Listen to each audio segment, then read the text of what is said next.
Et salut, on se retrouve pour la partie 2 au potager. Et en intro, je souhaitais vous montrer les dernières naissances de poulailler. Alors, quatre nouveaux poussins. Celui-ci, c'est un petit peu ma fierté parce que je vais aider à sortir de sa coquille qui était en train de s'étouffer là-dedans. Et la Miss Cocotte en couvre 5 de plus qui sont prévus pour le 31. Allez, c'est parti. Allez, la suite du potager, acte 2, action. Allez, la suite du potager. C'est encore un petit peu la jungle. J'ai coupé et j'ai nettoyé comme je le souhaitais. Donc, l'engrais vert, hein, toujours des spots en fait. La biodiversité s'éclate là-dedans. Ça, c'est les fleurs de Vesse. Alors, elles sont magnifiques, je trouve. Et en suivant, elles forment comme des petits pois. C'est assez rigolo. Je ne pense pas que je vais faire la semence. Je vais faire la semence ici. Je sais pas, je verrai.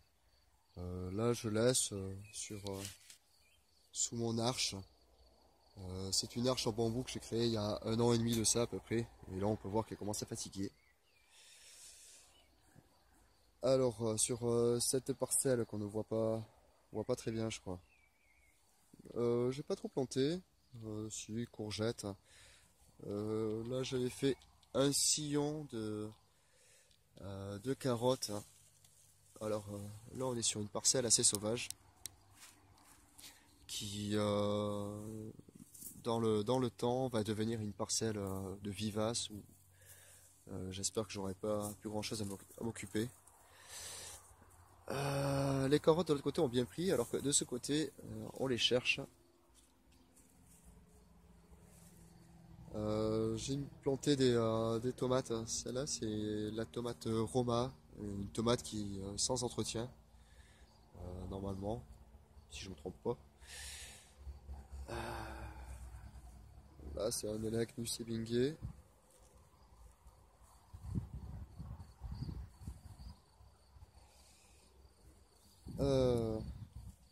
De la rhubarbe, hein, cette année, elle est magnifique. Faut voir la taille des feuilles, c'est impressionnant. Je crois il y a 2 autres plants aussi là-dedans, là. Il y en a qui se cachent dessous là-bas, et un troisième qui est par là-bas. Si vous y voyez quelque chose. Ça, c'est encore un plant de tomate Roma, avec une blette par ici. Là, il y avait un petit sillon de carottes, j'en compte une. Cette année, les carottes, c'est pas un franc succès. Là aussi, j'en compte 2, hein, c'est pas mal, hein. Alors, un cosmos. Là, je ne suis pas certain. Je crois que c'est un pommier, si quelqu'un peut me confirmer. Du lin, alors ça c'est des semis spontanés, hein, de l'engrais vert de l'an passé. Et là, je vois, c'est pareil, c'est du sarrasin, semi spontané aussi de l'an passé. Donc le sarrasin, c'est du blé noir.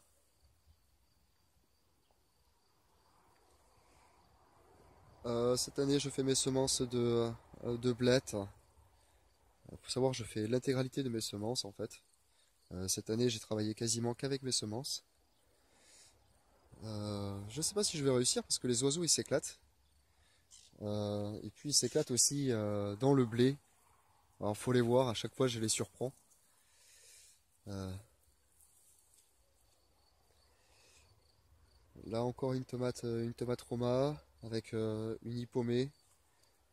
Si j'arrive à me faire de la place, je vais mettre peut-être une courge ou quelque chose qui grimpe sur cette arche. Cette butte de culture, euh, alors elle est inspirée de Ludo. Je te salue Ludo, le potager du bienheureux. J'ai fait mon Ludo, alors j'ai mis des semences de courges un petit peu partout. Et puis après, de façon un peu plus raisonnée, j'ai planté un peu à ma façon. Ça veut dire un petit peu de tout aussi. Et encore que celle-là, elle reste un petit peu dégarnie pour l'instant, j'ai pas fini. Comme je disais, je suis toujours en cours de plantation. Qu'est-ce que je voulais faire voir? Oui, ici, vu que j'ai un grand noyer, j'en ai plusieurs, j'en ai trois, je récupère les feuilles et on peut voir que donc du coup il doit y avoir des noix aussi qui traînent avec. Et ça c'est un noyer qui est sorti ici. C'est sympa. Dessous, ça c'est une bourrache. Sur cette pyramide là, j'ai installé des cornichons. Et là c'est les semences de panais. Alors salut à toi, Père Mater. Tu me disais qu'elles étaient parents de Cocopelli. Alors c'est les panais White Gem. Euh, il y en a quatre, je crois. Ça fait des jolies ombelles comme celle-ci. Là. Ouais, c'est beau ça. Donc voilà, voilà ce que ça donne à peu près quand une parcelle est nettoyée de son engrais vert. C'est encore bien rempli en fait. Hein. Là, il y a l'avoine qui arrive. Ça par contre, c'est pour faire de la semence.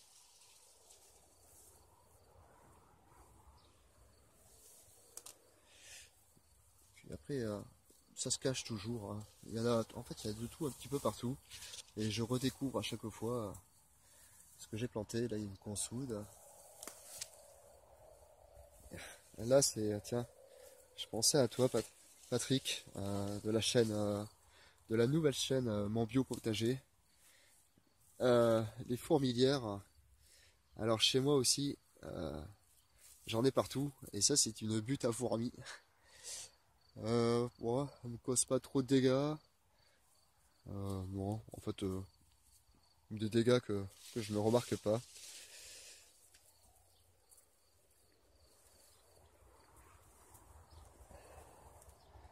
Allez, ici on est sur une butte de culture que j'ai retravaillée parce que elle se pétait un petit peu la gueule faute d'une mauvaise conception. Et donc ça va être la mille-pas. Alors, euh, pour l'instant les trous sont dégarnis autour parce que je vais venir planter mes haricots grimpants en direct. Et les courges qui attendent un paillage. On peut voir qu'il y a des pommes de terre de l'an passé qui sont en train de se montrer.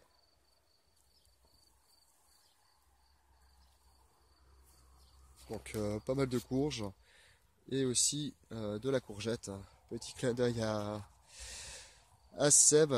Je t'ai fait un suivi total, hein, t'as vu? Seb de la chaîne Jardiner au naturel. Alors la courgette porte-graine, c'est celle-là. Donc c'est une courgette verte, verte coureuse. Euh, Bah, écoute, regarde, ça porte pas mal. 7000 pas, je pense qu'elle va être pas mal. Ça, c'est du navet. D'ailleurs, je vois qu'il se fait attaquer un peu. C'est bizarre. C'est du navet pour la semence. Là, un nouveau clin d'œil à Fred Food Tomate. J'ai vu, et franchement, moi, les fleurs, des fois, je connais pas tout. Et heureusement, tu m'as dit que c'était des lys. Donc tu as ça aussi, je crois, au milieu de ton parterre. Moi, j'ai ça sur une butte. Bon, en fait, à la base, je savais pas ce que c'était. Il y en a par là. Je crois qu'il y en a d'autres encore là-bas au fond. Ça n'avait pas fleuri l'an passé, alors j'avais du mal à définir ce que c'était. Je suis assez content. Voilà comment se présente le trèfle incarnat quand il commence à sécher. et après il va être tout blanc. Et là-dedans, il y a un sacré paquet de semences.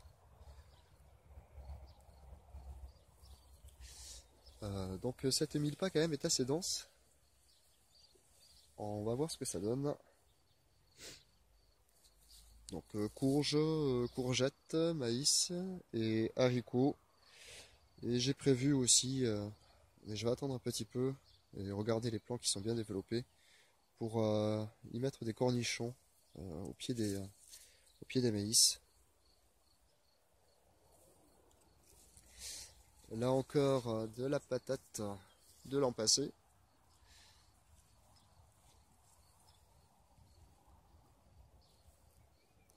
Un pavot qui va pas tarder à s'ouvrir.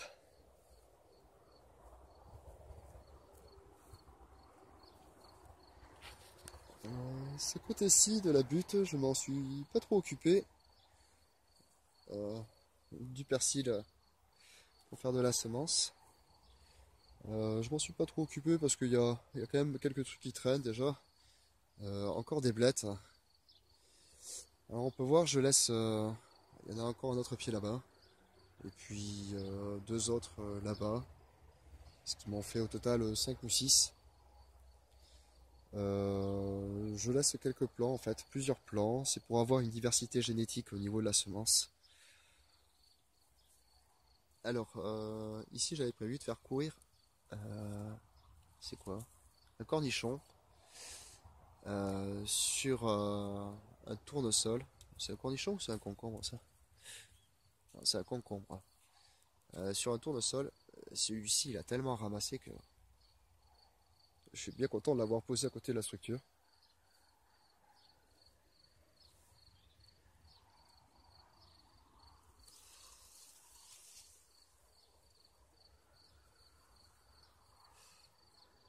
Alors là, ce bouquet de consoude, il est énorme. Alors c'est vrai, j'aurais pu le couper un peu plus tôt, mais il attire tellement les bourdons que... D'ailleurs, on peut en voir un qui se balade par là. Il attire tellement les bourdons, je préfère le laisser pour l'instant encore un petit peu. Et puis, je viendrai le couper.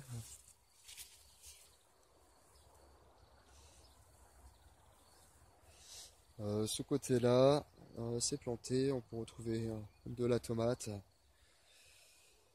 du ricin, de la blette, du basilic,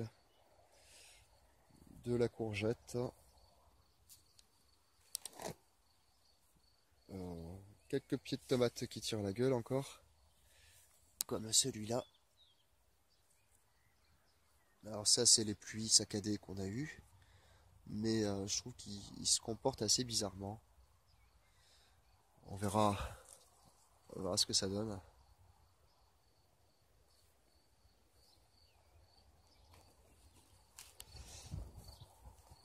Alors, la zone du grand total insecte. euh, alors cette année, c'est une zone à cucurbitacées principalement. Il y en a un petit peu partout. On aura l'occasion d'y revenir quand tout ceci sera développé. Sur la structure ici, ça va être des concombres. Et puis, je crois qu'il y a une pastèque qui traîne là-bas.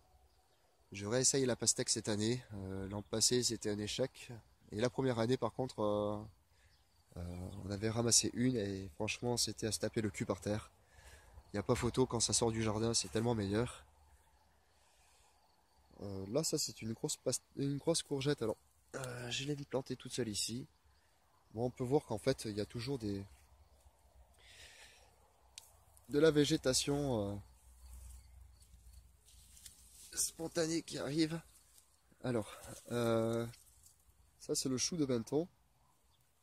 Ce que je voulais faire voir aux connaisseurs, c'est cette plante-là. Je ne sais pas du tout ce que c'est. En tout cas, c'est pas moi qui l'ai planté. Je ne sais pas ce que c'est. Si quelqu'un a une petite idée, je suis preneur.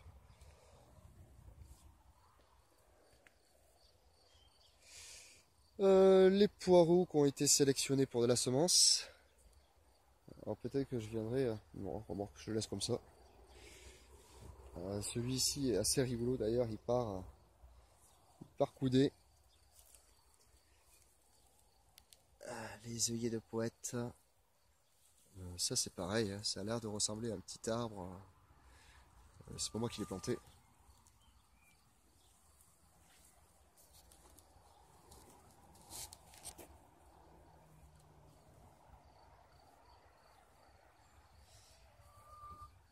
Le bananier là, il est en train de se faire envahir par les framboisiers. Alors, les framboisiers cette année, je pense que ça va être magnifique. Euh, Il y en a partout. C'est euh, c'est gavé de framboises, hein. C'est impressionnant. J'ai ce mur-là et aussi dans le poulailler, j'ai tout un mur.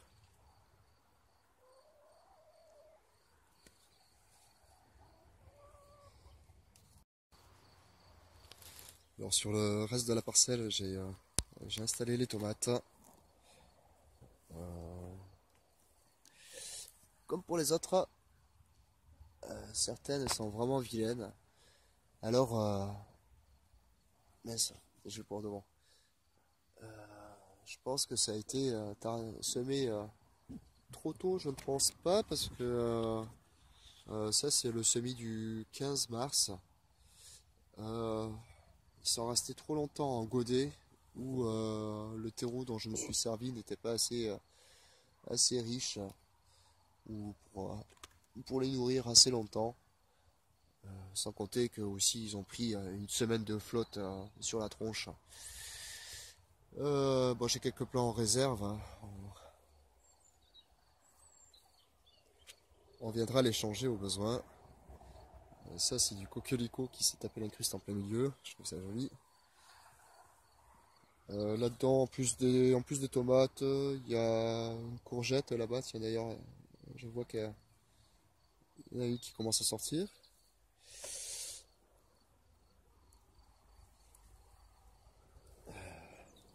Voilà des plants de tomates un peu plus tardifs. Ça c'est du 20 mars. Non, un peu plus tard. Bon, je sais plus. Bon, ben, on voit qu'ils se portent beaucoup mieux, quoi. Plus petit, mais beaucoup mieux.